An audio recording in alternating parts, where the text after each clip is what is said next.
બાજુમાં આમ તો વડોદરા, અને ત્યાં એટલા બધા વિદ્યાર્થીઓ, આમ તો 5,000 વિદ્યાર્થીઓ જે ગુરુકુળની અંદર અભ્યાસ કરે છે, એવા અમારે ગુરુવર્ય શાસ્ત્રી સ્વામી એટલે કે ઘનશ્યામ પ્રકાશદાસજી સ્વામી પણ અહીંયા ગુરુ મહારાજ ઉપસ્થિત છે. એકવાર જોરદાર તાલીઓના ગણગડાટ સાથે આપણે વધાવી લઈશું.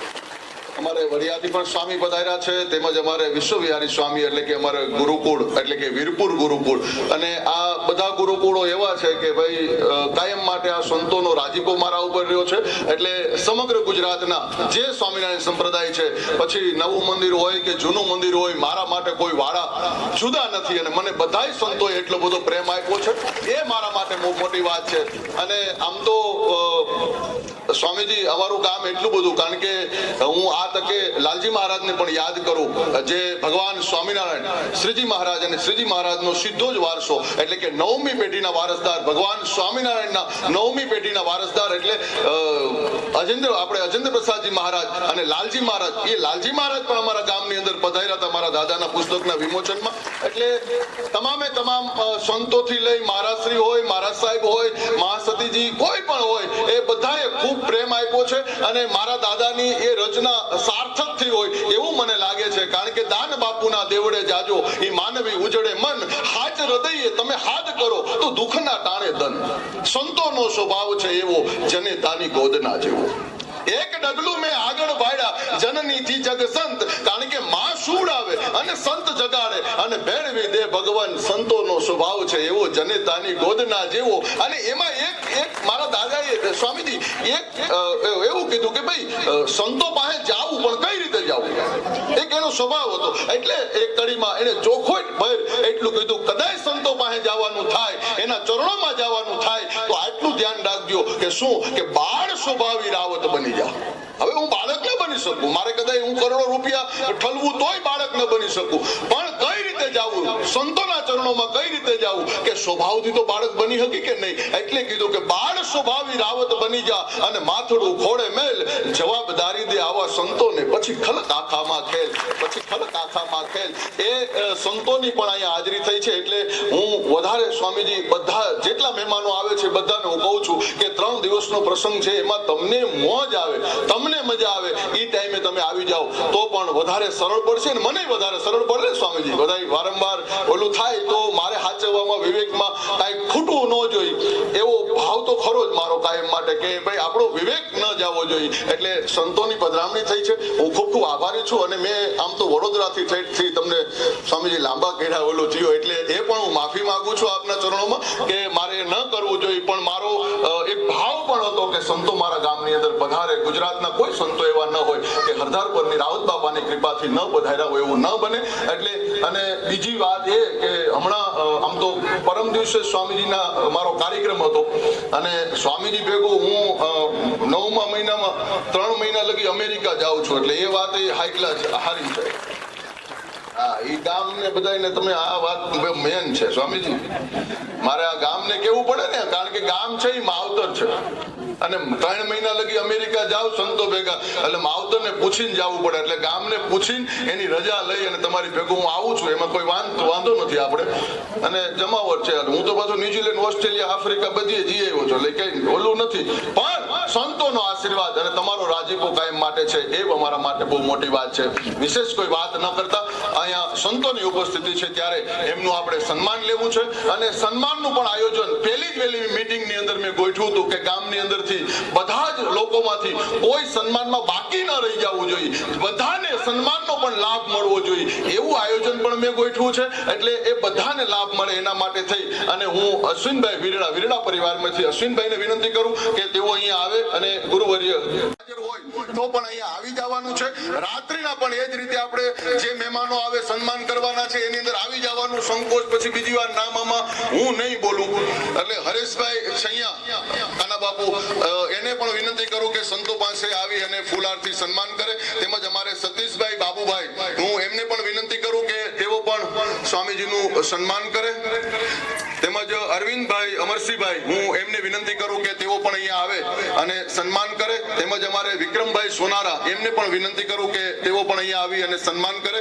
તેમજ ઉમેશભાઈ વાડા, વાળા પરિવારમાંથી કોઈ પણ હાજર હોય તો એ પણ અહીંયા આવી શકે છે. ઉમેશભાઈ કદાચ કામકાજમાં હોય તો નાથાભાઈ વગાસિયા એમને પણ હું વિનંતી કરું, ભોળાભાઈ કાબાભાઈ હું એમને વિનંતી કરું કે તેઓ પણ અહીંયા આવે, અને હું ગોબરભાઈ ગોઢાણીયાને વિનંતી કરું કે તેઓ પણ અહીંયા આવી અને આ સંતોને ફૂલહાર પહેરાવી અને સન્માન કરશે. તેમજ આમ તો મને સુરતથી ફોન આવ્યો, આપણા જમાઈ છે અને મારા તો જૂના મિત્ર છે, એની ત્યાં ભીખુદાનભાઈને લઈ અને મેં પ્રોગ્રામ કરેલો, એવો અમારો કાવઠિયા પરિવાર, અને ફોન કર્યો મને કે ભાઈ ઘટતું હોય તો કયો. મેં તો ભાઈ જમાઈનું અમારે લેવાય નહીં, કાયદેસર રીતે ન લેવાય, મેં ચોખ્ખી ના પાડી. પણ પરાય ને મને કે નહીં હરદેવભાઈ એવું ન હાલે, મારે પૈસા તો દેવા છે, પણ એમના સસરા છે એમના નામે કે હું પૈસા દઉં, હું નથી દેતો. બીજું આ સંતોએ પણ મને પૂછવા આવીને કાંઈ ઘટતું હોય તો કયો. મેં તો કાંઈ ઘટતું નથી, તમે આવો ઈ ઘટે છે, બીજું કાંઈ ઘટતું નથી. અને ઘટે તેથી અમે સ્વામી અમે પછી લડી લેવું, એમાં કહેવાનું હોય, એમાં પછી ક્યાંય હોય નહીં, બરાબર? એટલે એ કોઈ સવાલ નથી સ્વામી. અને સંતો તો મંદિરો બાંધે છે, છેક ઠેકાણે કેટલા બધા મંદિરો બાંધ્યા. અને સ્વામીજી તો હમણાં હરિદ્વારથી આવ્યા ત્યારે પ્રતિજ્ઞા કરી છે કે 25 દીકરીઓને મારે લગ્ન કરાવવા છે, સમૂહ લગ્નની અંદર, અને 25 દીકરાઓને મારે ભણાવવા છે, જ્યાં સુધી જેટલું ભણે એટલા. એટલે એવું બધું હલાવે છે એ લોકો, એટલી સંસ્થાના એવા સેવાકીય કાર્યો કરે છે. એની વચ્ચે કદાચ અમારું આવું કાર્ય હોય તો એમાં કોઈ ચિંતા ન હોય, પણ અત્યારે કોઈ અમારે જરૂરિયાત રૂપિયાની રહેતી નથી, બરાબર? કારણ કે ઈ અમારે જ અહીંયા એટલા બધા લોકો છે સ્વામીજી, આમ તો એક દિનનું જ અમારે જમણવાર બીતા કરતા હતા. હા, આ 4 દિનનું થઈ ગયું, હજી 18 તારીખે કે હાંજે કરવું હોય તો કયો. કીધું ના આ લોકોને ના પડી, નહીં તો 18, 19, 20 આ 7-8 દી હાકી નાખી એવું છે અહીંયા. આ તો ખાલી મારે બોલવું પડે. હા, અહીંયા બોલવાય હું, અને આ અમારી નહીં પણ રાવત બાપાનો કાંઈક અમારા ઉપર આશીર્વાદ છે, અને આ સરસ્વતી જે છે અમારા ઉપર એની કૃપા છે. બાકી અમારી કોઈ હોશિયારી નથી, પણ બાળ સ્વભાવી રાવત બની જાય અને માથુડું ખોળે મેળ. એટલે હૃદયના ભાવથી મારા ગામ હારે પણ હું જોડાયેલો છું, તમારી હારે પણ જોડાયેલો છું. ત્યારે બધાના ચરણોમાં વંદન સાથે વિશેષ કોઈ વાત ન કરતા, અને અમારે પણ વધારે તમારો સ્વામીજી સમય નથી લેવો, એટલે મઢી આપણે ચક્કર મારી અને હું તમને વિદાય આપું એવું આપણે આયોજન કરીશું. તો આપ બધાનો ખૂબ ખૂબ આભાર.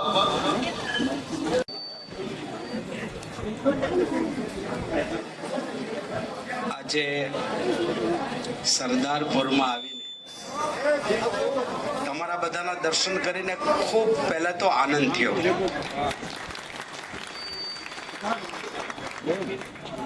આજે આ ગામની અંદર જે સુરવીરતા જોઈ, એ સુરવીરતાના દર્શન થતાની સાથે એમ થયું કે ખરેખર એમ કહેવામાં આવ્યું છે કે એક દિવસ ભૂલો પડજે ભગવાન.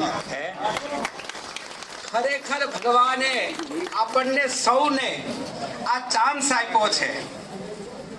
એ ચાન્સની અંદર આજે વીરપુરથી મારી સાથે મારા નાના ગુરુભાઈ શાસ્ત્રી સ્વામી વિશ્વવિહારીદાસજી અને અમારા વડિયાથી બાલ સ્વરૂપ સ્વામી, આ બંને મહાનુભાવો આવ્યા છે.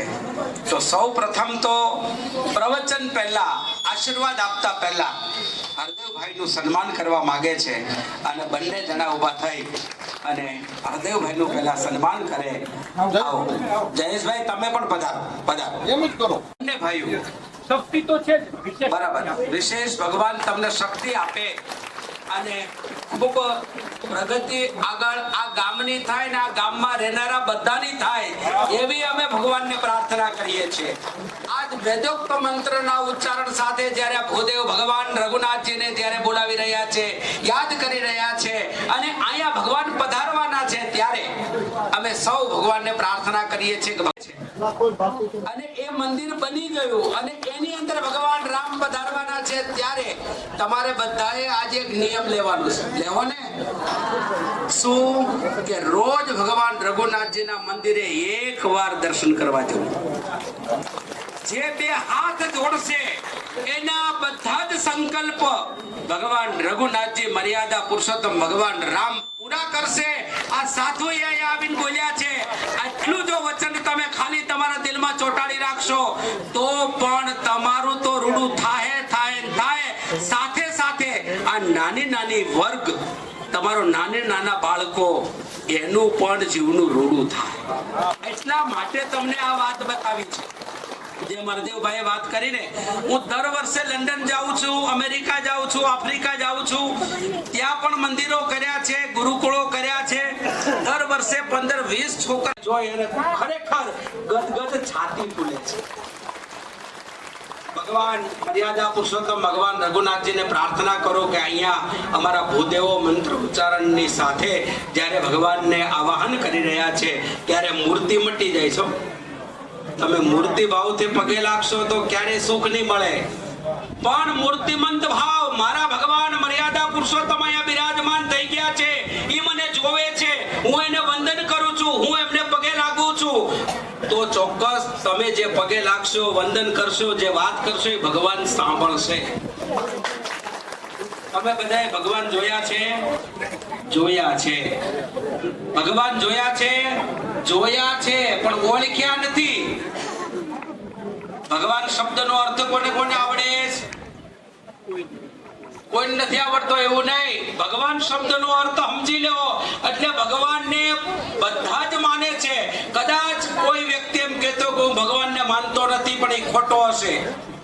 ભ એટલે પૃથ્વી, આ પૃથ્વી ઉપર તમે ફરો છો, એ તમારું પોષણ કરે છે. ગ એટલે ગગન, આકાશ, તમે જ્યાં જાઓ ત્યાં છત્રની માફક રહી છે, વરસાદ આપે છે.